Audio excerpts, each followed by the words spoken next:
Hey guys, I'm Raj. Welcome to Cinebros. এখন আমি review করব সিদ্ধার্থ মালহোত্রা অভিনীত যোধা। এটা একটি অ্যাকশন থ্রিলার জনরার ফিল্ম। সিদ্ধার্থ মালহোত্রাকে এখানে আমরা একজন কমান্ডো হিসেবে দেখতে পাচ্ছি। যোধা নামের একটি স্পেশাল টাস্ক ফোর্সের সদস্য সে। তার কিছু চারিত্রিক বৈশিষ্ট্য, তার অ্যারোগেন্সের কারণে একটা মিশন খুবই বাজেভাবে ফেইল্ড হয়। ফলাফল স্বরূপ তাকে সাসপেন্ড করে দিয়ে তার এই যোধা নামের টিমটাকে পুরোপুরিভাবে ডিসম্যান্টেল করে দেওয়া হয়। এই ঘটনার কয়েক বছর পরে একটা প্লেন হাইজ্যাক সিচুয়েশনের মধ্যে সে পড়ে যায় এবং প্রাথমিকভাবে ধারণা করা হয় যে সেই হয়তোবা প্রতিশোধ নেওয়ার জন্যই প্লেনটাকে হাইজ্যাক করেছে। তো আসলেই কি সে সরকারের প্রতি রাগ, ক্ষোভ কিংবা ঘৃণা থেকে প্রতিশোধ নেওয়ার জন্য প্লেনটাকে হাইজ্যাক করেছে, নাকি সে এই হাইজ্যাক সিচুয়েশনের মধ্যে থেকে পুরো প্লেনের যাত্রীদেরকে উদ্ধার করে তার পাস্ট গ্লোরি ফিরে পাবে? এই ব্যাপারটা জানতে হলে আপনাদেরকে দেখে নিতে হবে যোধা। আমি সিদ্ধার্থ মালহোত্রাকে বেশ পছন্দ করি। আমার কাছে সবসময় মনে হয় যে তার যে যোগ্যতা রয়েছে, তার যে অনস্ক্রিন প্রেজেন্স রয়েছে, এই অনুযায়ী বলিউডে যে জায়গাটা সে ডিজার্ভ করে সেটা এখনো পর্যন্ত সে অর্জন করতে পারেনি। রিসেন্ট টাইমে তার লাইফে একমাত্র বড় সফলতা বলতে ওই শেরশাহ, এবং সেটাও কিন্তু হলে রিলিজ করেনি, ডিরেক্ট ওটিটি রিলিজ হয়েছিল। যদি শেরশাহ সিনেমাটা হলে রিলিজ হতো তাহলে হয়তো বা আজকের দিনে দাঁড়িয়ে তার জন্য সিচুয়েশনটা কিছুটা হলেও ভিন্ন হতে পারত। বাট এরপর কিন্তু বারবার সে শেরশাহর ওই ম্যাজিকটা রিক্রিয়েট করার চেষ্টা করেছে। মিশন মাজনু, এরপরে এই যোধা, অনেকটা কিন্তু সেম প্যাটার্নের একটা সিনেমা, প্যাট্রিয়টিক ফিল্ম, এবং এখানে সে একজন সোলজার হিসেবে দেশের জন্য লড়াই করছে। তো এই যে শেরশাহর যে ম্যাজিক, যে ফর্মুলা, এটা কিন্তু সে বারবার রিক্রিয়েট করার চেষ্টা করছে। ধর্মা প্রোডাকশন এই ফিল্মটাকে বারবার পোস্টপোন করেছে এবং একটা পর্যায়ে গিয়ে এই ফিল্মটা নিয়ে আমার এক্সপেকটেশন একেবারেই ছিল না। ট্রেলারটা দেখার পরে আমি জাস্ট মোটামুটি একটা ডিসেন্ট অ্যাকশন থ্রিলার এক্সপেক্ট করেছিলাম। এই ধরনের যে একটা হস্টেস সিচুয়েশনে আমরা যেটা দেখতে পাই যে একজন সোলজার এই ঘটনার মধ্যে দুর্ভাগ্যবশত বা সৌভাগ্যবশত পড়ে যায়, এবং আমরা দেখতে পাই যে ক্যারেক্টার ডেভেলপমেন্টের মধ্যে তার লাইফের বেশ কিছু পাস্ট ট্রমা বা পাস্ট কিছু ফেইলিওর জুড়ে দেওয়া হয়, যাতে করে এই মোমেন্টের মধ্যে সে শাইন করতে পারে এবং তার পাস্ট গ্লোরি সে ফিরে পায়। তো এটা খুবই নোন একটা ট্রোপ। এই ট্রোপের মধ্যে অসংখ্য সিনেমা আমরা দেখেছি এবং ট্রেলারটা দেখার পরে আমি ঠিক সেরকমই কিছু একটা এক্সপেক্ট করেছিলাম। আমার জাস্ট এতটুকু এক্সপেকটেশন ছিল যে ফিল্মটা যাতে কোনোভাবেই দর্শককে বোর না করে, যাতে করে একটা টাইট,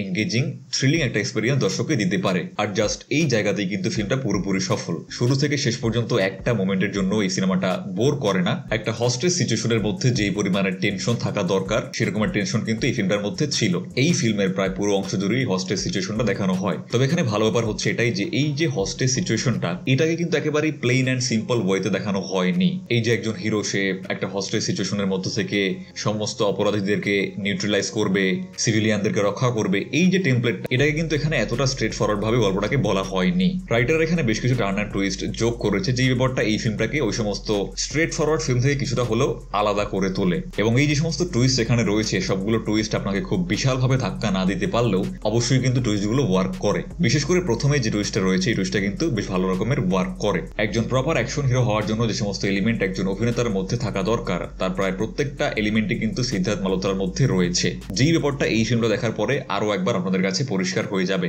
অ্যাকশন সিকোয়েন্স গুলোতে সিডকে দেখতে দুর্দান্ত লেগেছে। অ্যাকচুয়ালি তার এখানে যে ক্যারেক্টারটা রয়েছে, বিশেষ করে অ্যাকশন দৃশ্যে তাকে দেখে আমার কাছে মনে হয়েছে যেটা ওয়াইআরএফ এর স্পাই ইউনিভার্সের কোনো ক্যারেক্টার।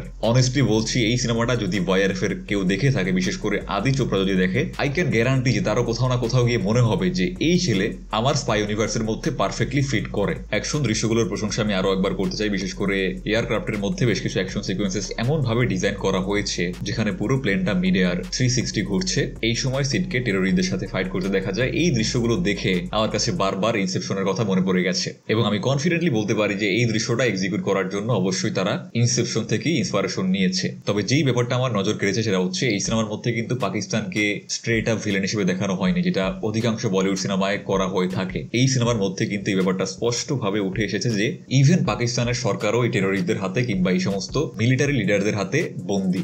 ওখানকার পলিটিক্যাল পরিস্থিতি এতটাই বাজে যে সরকার চাইলেও অনেক কিছুই করা সম্ভব না, বিকজ এই সমস্ত টেররিস্ট সংগঠন কিংবা মিলিটারি লিডার্সরা এতটাই পাওয়ারফুল। তবে এত ভালো দিকের মধ্যেও এই সিনেমার সব থেকে বড় ড্রব্যাক হলো এই সিনেমার ড্রামার পোর্শনটা। ড্রামাটিক পোর্শনটা খুবই দুর্বল, এতটাই দুর্বল যে এই ফিল্মের মধ্যে যে সমস্ত ক্যারেক্টার রয়েছে, কোনো ক্যারেক্টারের সাথে কোনো ক্যারেক্টারের রিলেশনশিপটা একেবারেই ওয়েল এস্টাবলিশড না। একটা ক্যারেক্টারের জন্য আপনি রুট করতে পারবেন না, একটা ক্যারেক্টারের জন্য আপনি ইমোশনালি কোনো কিছুই ফিল করবেন না। এমনকি এখানে আমাদের যে মেইন ক্যারেক্টার রয়েছে, ট্রেলারের মধ্যে তার বাবার সাথে তার একটা সম্পর্ক দেখানো হয়েছে যে তার বাবা এই টাস্ক ফোর্সের অংশ ছিল, সেই জন্য মূলত তার ছেলে এই ফোর্সে জয়েন করে, এবং সেখান থেকে সে পার্সোনালি মোটিভেটেড তার বাবার কারণে। সিনেমার মধ্যে এই ব্যাপারটা একেবারেই ট্রান্সলেটেড হয়ে আসে না। রনিত রয়ের ক্যারেক্টারটা সিনেমার মধ্যে জাস্ট নেই। ট্রেলারের মধ্যে যতটুকু দেখতে পেয়েছেন অতটুকুই সিনেমার মধ্যে রয়েছে, এর বাইরে বেশি কোনো কিছুই নেই। এই জন্য তাকে যখন এই ফোর্স থেকে বের করে দেওয়া হয় এবং পুরো ফোর্সটাকে একরকম বন্ধ করে দেওয়া হয়, সে যে এই ফোর্সের জন্য লড়াই করছে বা তার কাছে এই ফোর্সটা এত বেশি ইম্পর্টেন্ট ইম্পর্টেন্ট কেন সে পার্সোনালি এত বেশি অ্যাটাচড এটার সাথে, এই ব্যাপারগুলো আমরা দেখতে পাচ্ছি। এরকম অনেক কিছু হচ্ছে, বাট সেটা অডিয়েন্স হিসেবে কানেক্ট করা যায় না। এর কারণ হচ্ছে তার বাবার সাথে তার সম্পর্কটা একেবারেই ভালোভাবে দেখানো হয়নি। অল্প কিছু ফ্ল্যাশব্যাকের দৃশ্য রয়েছে যেটা একেবারেই সাফিসিয়েন্ট না। প্লাস এখানে রাশি খান্নার সাথে তার যে রিলেশনশিপের ব্যাপারটা দেখানো হয়েছে সেটাও খুব একটা ওয়েল এস্টাবলিশ না। সেটার জন্য আমি তেমন কোনো কিছুই ফিল করিনি। আর ঠিক এই ব্যাপারটার কারণে এই সিনেমাটা জাস্ট একটা ভালো ওয়ান টাইম ওয়াচ হিসেবেই থেকে গেছে। একটা খুব ভালো ফিল্ম হওয়ার যথেষ্ট সুযোগ থাকলো, সেটা কিন্তু হয়ে ওঠেনি। I'm gonna give this one 3 out of 5.